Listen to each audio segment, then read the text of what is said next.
Hello, welcome to Liverpool FC News Today channel. Trent Alexander-Arnold might be Liverpool's main man right now, but it was his counterpart, Andy Robertson, who stole the show during the Reds' 3-1 win over Crystal Palace on Sunday. The Scottish star teed up Liverpool's first 2 goals to take his tally of assists for the season to 9 in all competitions.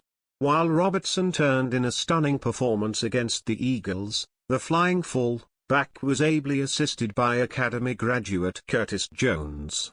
Jones was one of the standout performers for the Reds, with his intelligent link-up play with Robertson down the left-hand side cutting through Palace time and time again in the first half. Although the Reds had to weather the storm after the break, Jones was again instrumental in helping Liverpool smother Palace's hopes of staging a comeback just days after he produced a storming performance in the Carabao Cup semi-final win over Arsenal.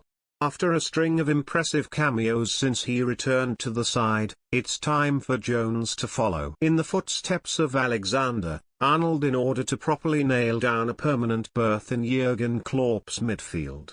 Join the debate. Do you think Jones has done enough to nail down a permanent spot in Liverpool's midfield?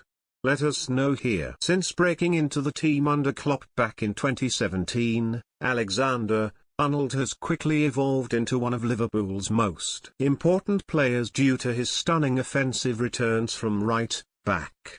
While Mohamed Salah has been in sensational form this season, and Diogo Jota has recently stepped up to the plate, it's Alexander-Arnold who has won the majority of the plaudits this season for his remarkable attacking returns. The 23-year-old has already matched his career-best tally of 15 assists in all competitions with half a season still left to play and is, arguably, Liverpool's creator-in-chief right now.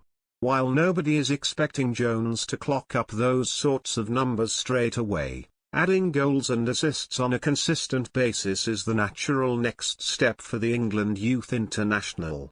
Although Fabinho netted a late penalty to kill the game off for Liverpool, it's unlikely that he or Jordan Henderson are going to chip in with more than the odd goal from midfield.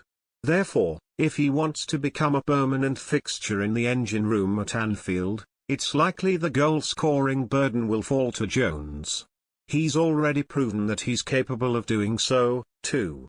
His stunning strike in the 3-3 draw with Brentford back in September capped a real coming-of-age performance before his progress was curtailed due to an eye injury. Across Jones' 34 appearances last season in all competitions, he managed 4 goals and 5 assists, which isn't a bad tally.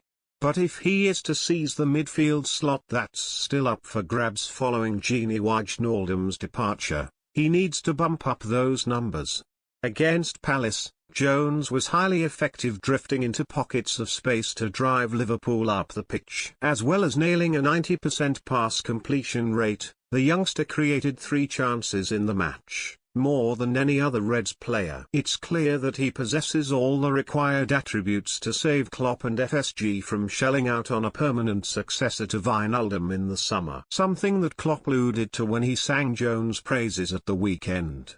Yes, Curtis was really good the last 2 games. I know him for a long time now and I am one of his biggest fans, said Klopp. From when I first saw him I can remember the talent group training at Melwood on a side pitch and I looked out of my office and saw him and it was off. Wow. The next question was how old is he? I think he was 15 at the time but was already clearly a massive talent. Talents need to work and he is doing that work and talents need to learn the game and he is doing that every day. Sometimes they need a push and Curtis looks like he is that guy. Not that he is not concentrating.